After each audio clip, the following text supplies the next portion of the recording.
Bonjour, bienvenue, welcome guys dans cette vidéo. Les amis, j'espère que vous allez bien. Les gars, match de prestige entre le Sénégal et le Brésil. Et victoire méritée 2-0 du Brésil. La Seleção a été supérieure. Ils ont mieux abordé le match. On a été gêné en premier mi-temps par le pressing haut. On avait du mal à ressortir les ballons. Pape Gueye a essayé par moments, mais les Brésiliens sont plus mobiles.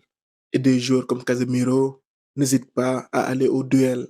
Pape Thiaw a décidé d'aligner un 4-3-3 et de laisser Jackson sur le banc. Et les amis, je comprends son dilemme. Quand tu as Iso et Iliman qui sont en très grande forme, tu ne peux pas les mettre sur le banc. Sadio Mane non plus, de par son statut, de par sa dimension. Pour moi, il y a deux approches. Soit tu t'adaptes à l'adversaire, tu joues le côté pragmatique, et je pense que c'est la puissance offensive du Brésil qui a poussé Pape Thiaw à faire ce choix. C'est un choix qui est compréhensible.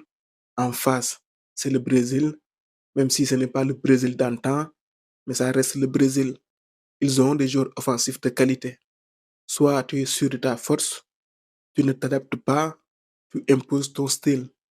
Dans ce cas, il aurait pu aligner quatre joueurs à vocation offensive. Un 4-2-3-1 avec un Iliman en 10, Iso et Sadio sur les côtés et Jackson en 9. Après, je ne juge pas. Ce sont deux approches différentes. Il aurait pu mettre cette compo, perdre, et on aurait pu lui reprocher d'avoir été trop offensif ou d'avoir été trop prétentieux. À mon avis, ce qui nous a vraiment tué, c'est l'entame de match. Tu prends 2 buts et face à un tel adversaire, il est difficile de revenir. Si tu joues ton va-tout, tu risques de te découvrir et tu peux prendre d'autres buts en contre. En fin de premier mi-temps, il y a eu un source d'orgueil, mais ça n'a pas suffi. En deuxième mi-temps, il y a eu l'entrée de Jackson avec la sortie de Pape Matar Sarr. Le Sénégal a été meilleur, ou peut-être alors que c'est le Brésil qui était en mode gestion, se disant que le plus dur a été fait. Au poste de latéral droit, on a été privé de Crépin Diatta. Pape Thiaw a choisi d'aligner Antoine Mendy plutôt qu'Ilay Camara. Je pense que dans son registre, il a fait son match. Offensivement, je savais qu'il allait être limité, mais défensivement, il a tenu. En face, c'était Vini et Rodrigo, deux vrais clients. À gauche, il a mis Jacobs. Pour moi, défensivement, il est meilleur que Malik Diouf.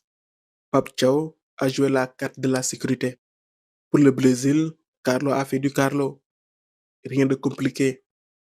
Une bonne organisation défensive avec un milieu stabilisé par Casemiro et Guimares et un jeu direct qui colle aux qualités de ses joueurs offensifs. Au poste de latéral droit, il a aligné Militao, signe qu'il connaît la puissance offensive du Sénégal. Je m'attendais à voir en 10 Rodrigo, mais c'est finalement Cunha qui a joué ce rôle. Vini a joué électron libre et Rodrigo a joué à gauche. Mais on connaît Ancelotti. Offensivement, il donne beaucoup de liberté à ses joueurs. Il y a eu beaucoup de permutations. Estavao, la nouvelle pépite, a joué à droite. Il a marqué son but. Offensivement, le Brésil a des joueurs de qualité. Et avec Carlo Ancelotti, ils reprennent confiance. Le Sénégal n'a pas à rougir de cette défaite. On a perdu face à un bon Brésil. Ça va nous servir d'apprentissage. Voilà les amis, c'était tout pour cette vidéo. On se retrouve pour d'autres vidéos. À très bientôt pour de au football. Au micro, c'était Devrect pour vous servir.